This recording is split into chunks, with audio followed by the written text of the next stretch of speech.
I was chatting with a friend, an older gentleman who used to live in Santa Fe, and he made Aliyah a few years ago to Israel. We helped him with that process, and he was very thankful for that. Unfortunately, he's not doing well. He feels that his days are numbered. He has different illnesses, and it's catching up with him.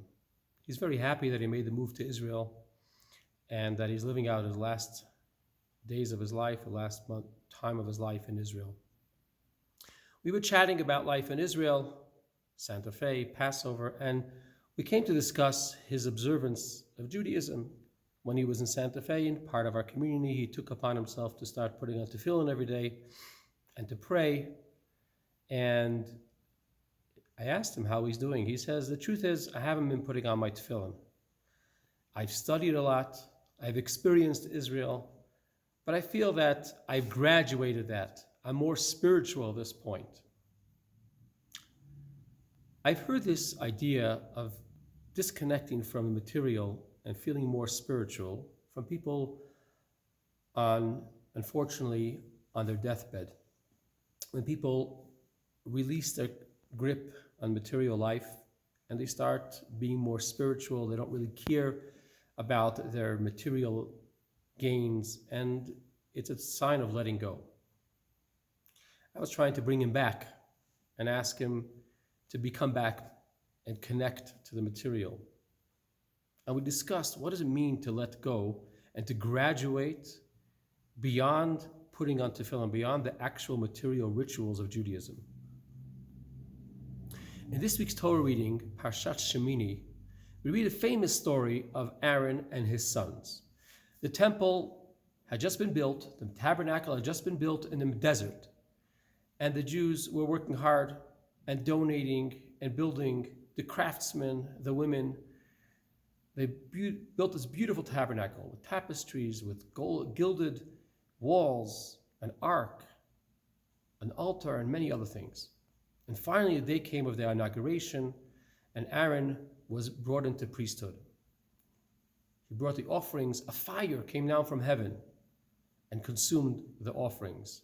The Jewish people rejoiced and jumped and sang because they realized that God had forgiven them and God is with them again after that tragic time of the golden calf.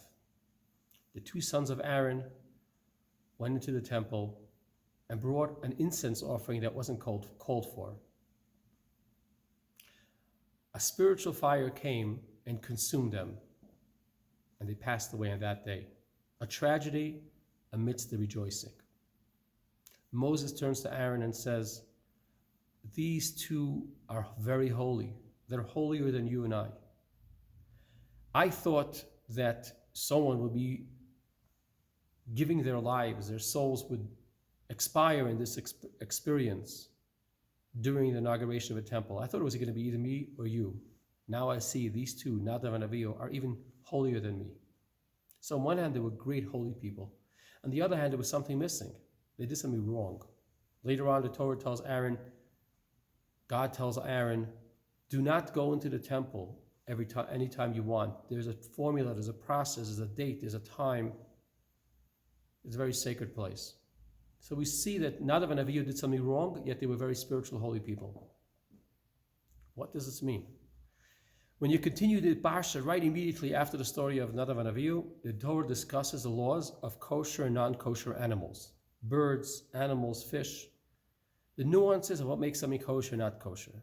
And it seems somewhat of departure from this intense, greatest revelation. Nadab and Abihu were spiritual people. They yearned to come closer to God. They expired in their passion. The Kabbalah describes their souls on fire. It seems to be they were holy and their souls couldn't be contained anymore into the body. Why continue with the story of the different animals that are kosher, different birds that are kosher, or fish? What's the connection? And here's the message and how they're connected. In Judaism, we're all yearning. We'd love to have that feeling of passion for spirituality. Couldn't we have a taste of what it means to become close to God? I want to have a bigger picture, a spiritual identity a passion, a holiness, and that we should develop. We should try to inspire ourselves. We do different rituals, we meditate, we pray, we study. But after we have that feeling, whenever we have an intense feeling of passion and excitement and connection, we always must remember to take that experience and bring it out into everyday life, bring it back into the material world. We never graduate from changing the world for the better. We never graduate from the material aspect of Judaism. As I was speaking to my friend, we were discussing what the purpose of life is. And he says the purpose of life is that the soul should be perfected. And I said, sir, my friend, our soul does not need perfection. Why would it need perfection if it had existed before it came down to this world in the holy abode, in the paradise, in the Garden of Eden? Why do we need perfection? The soul was sent down here to change the world. And that's why we never graduate from doing material mitzvot. Every spiritual experience needs to find its expression in something material. Even the most spiritual experiences of meditation and contemplation and prayer should have a physical expression like words. We're supposed to say the words of a blessing. We're supposed to say the words of Torah study. And of course, we're supposed to help others. It's not only about ourselves, perfection of the soul from itself, but making the world a better place. And hence, Nadab and Abihu's the message after the tragic passing of Nadab and Abihu is, get yourself passionate like Mother and Abihu, but come out of the temple. Don't bring an incense offering. Go out and find the kosher animal and make sure you distinguish between what is kosher and what is not. When we shop in the store and we find two packages, one looks identical to the other. One is kosher, one is not kosher.